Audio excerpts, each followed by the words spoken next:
In this video, I'll be talking about green tea and testosterone. I'll be talking about how green tea affects your hormones, your endocrinology. I'll go over studies, and different studies say different things, like it can boost testosterone, it can lower testosterone.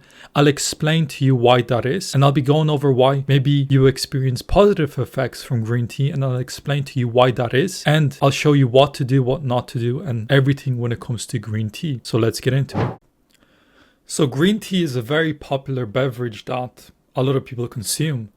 And in this video, I'm going to show you how it affects your hormones. And I'm going to go over the compounds in green tea, because there's also caffeine. And as you've seen, caffeine actually boosts testosterone, and I made in-depth videos on caffeine and how beneficial it is.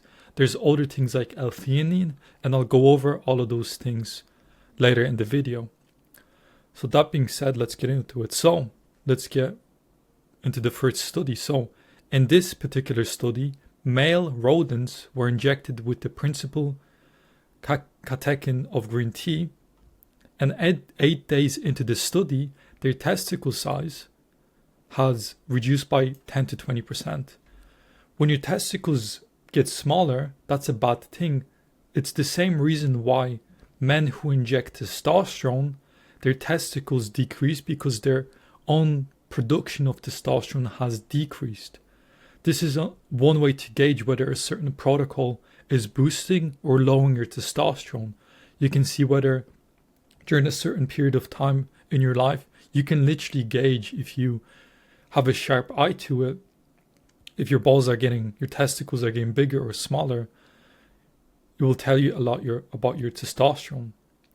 While testosterone levels dropped by 70%. So in this particular study, green tea was able to lower testosterone levels by 70%. Another study by Indian researchers examined the effects of green tea extract on testosterone in male rodents over 26 days. They tested 3 groups with human equivalent doses.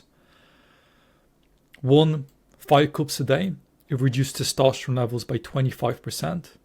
Moderate, 10 cups per day, decreased testosterone levels by 60%. And high, 20 cups per day, decreased testosterone levels by 78%.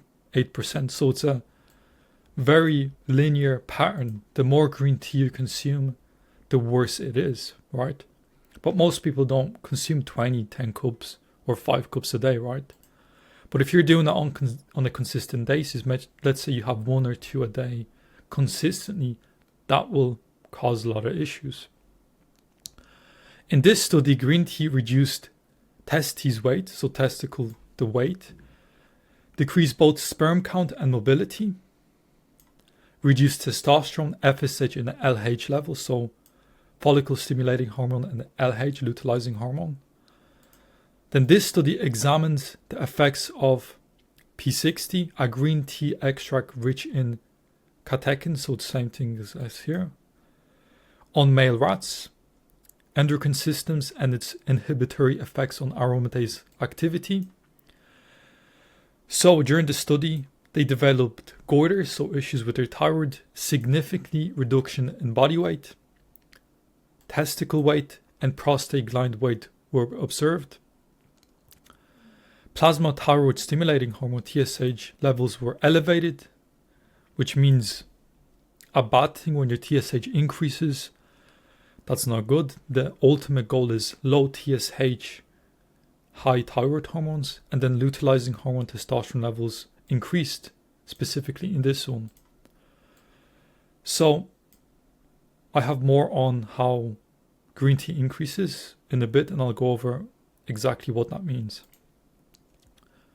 This study explores the effects of long-term green tea consumption and how it affects aromatase enzyme. So aromatase is responsible, as you can see here, to convert testosterone into estrogen. So this is what happens.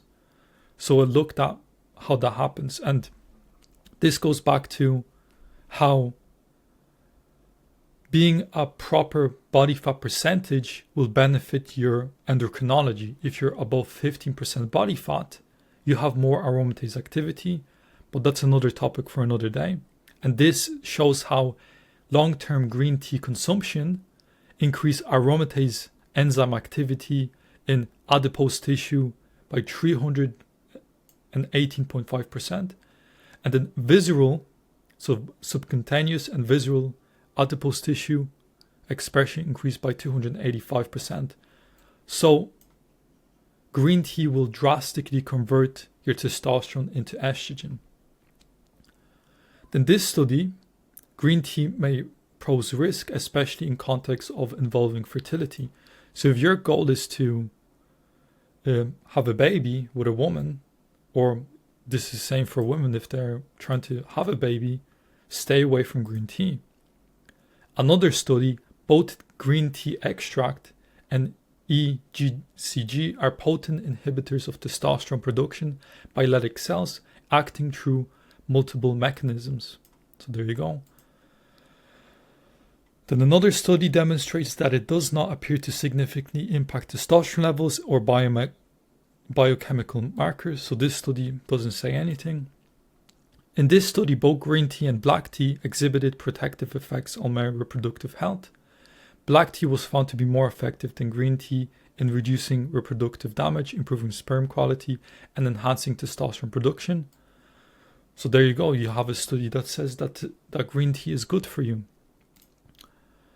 This will make sense in a moment. So in this study, the findings suggest that green tea extract possesses antioxidant properties that protects against cadmium chloride-induced reproductive toxicity. So cadmium is a heavy metal that can cause a lot of damage, right? But like I mentioned earlier, there's more to green tea than green tea. There's things like caffeine, L-theanine, which is the reason why people probably drink it, because maybe they get a nice buzz, they feel calm, whatever it is.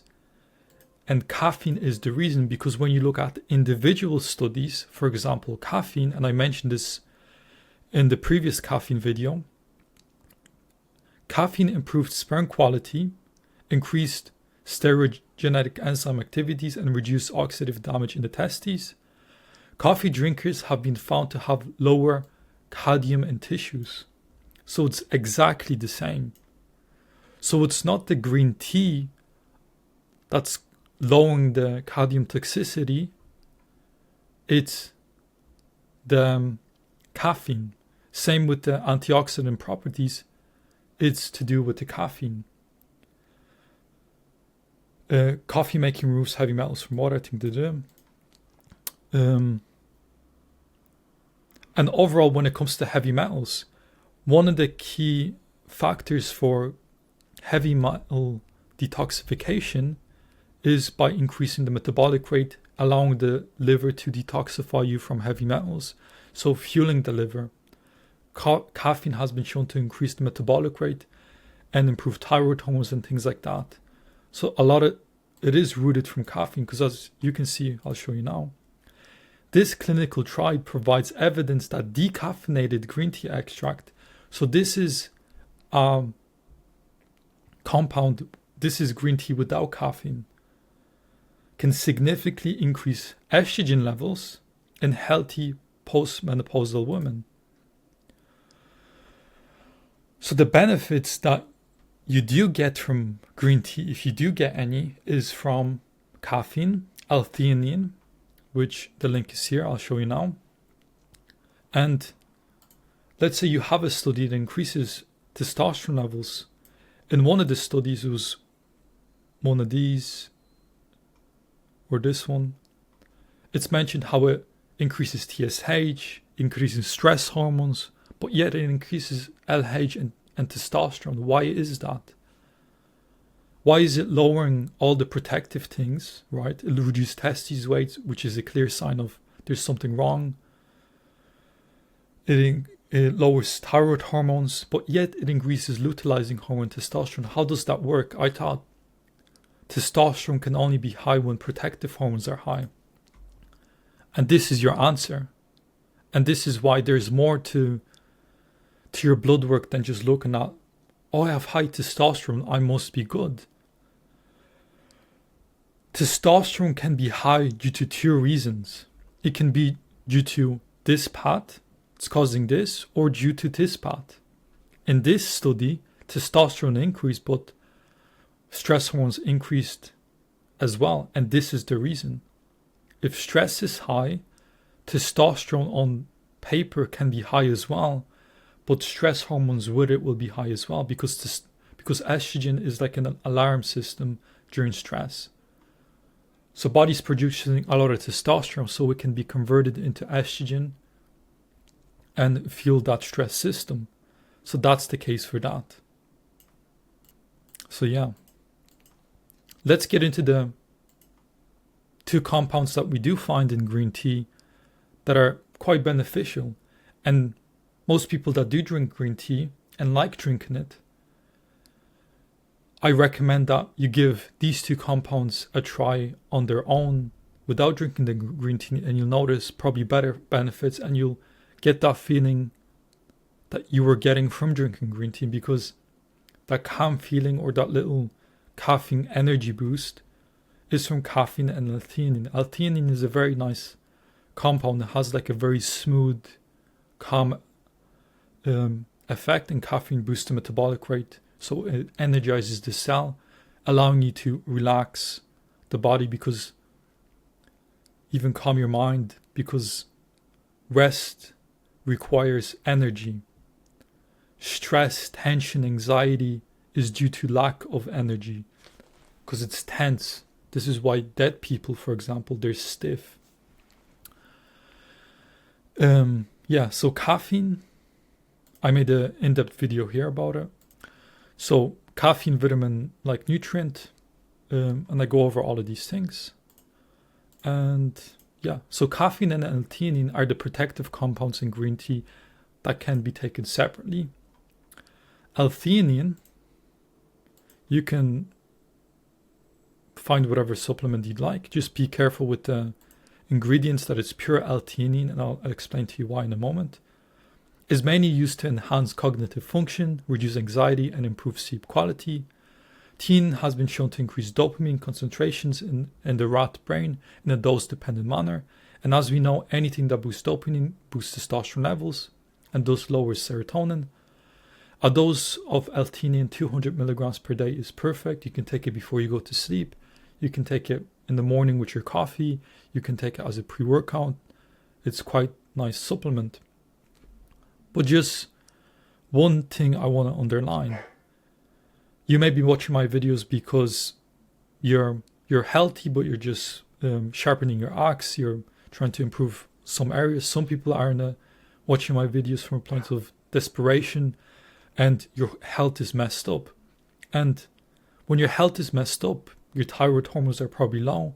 And when you're in that state, you're very sensitive to anything compound can stress you out, because you have low blood sugar, X, Y, and Z. And this is what Ray Peat says. When your intestine is extremely sensitive, the excipients and contaminants in a pregnenolone tablet could cause bad symptoms. The only supplements that are very safe to take orally are aspirin, cascara, some kinds of thyroid, small amounts of penicillin and cyproheptadine, and progesterone. Vitamin A and DHEA on the skin are safe, but you should put the vitamin A on your lower legs and wash your hands so that none of it gets on your lips. This just underlines that L-theanine is good, but I have a problem with most supplements out in the industry are just bad quality, and most people get results from removing all the supplements that they're taking and just having good nutrition and just taking a few basic supplements. So adding more like powders and this to your routine, be cautious of that if you're adding things like L-theanine, so keep an eye on that. So that's out of the way.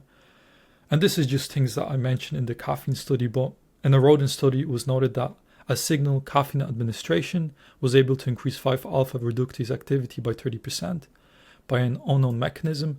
So this is improving this area, getting your testosterone, which is 5-alpha reductase, 5A reductase, and convert it into DHT. Another rodent study used human equivalent of 2 to 4 milligrams per kilogram.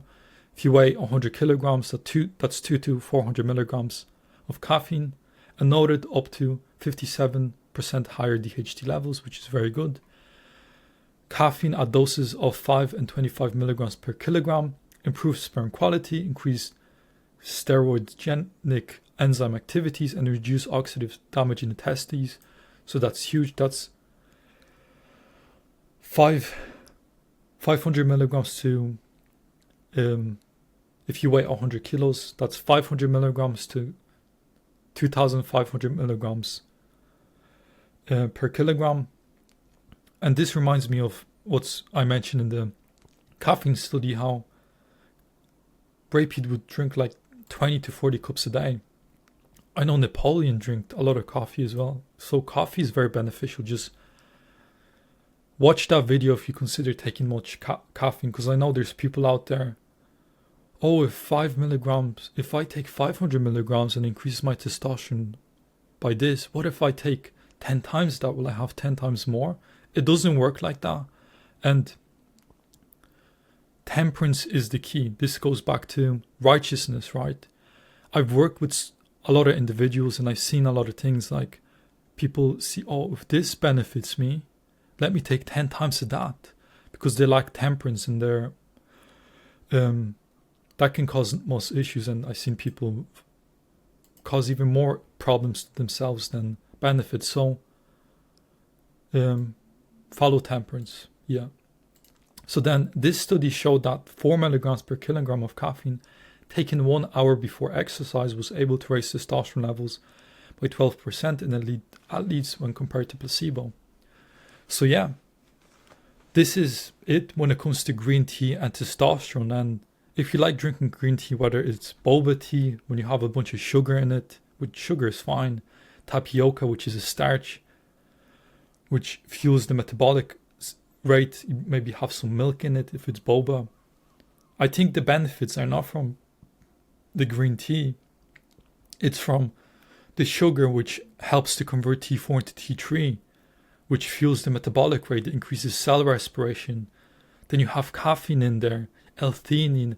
All of these protective compounds are very beneficial, and I recommend that you give those things a shot and remove the green tea, as we've seen that decaffeinated green tea extracts, like the green tea in some studies overrides all of these protective compounds because it's even worse. So I would give that a shot. And if you're drinking green tea on a daily basis for months and years, removing it, you'll probably see a lot of benefits.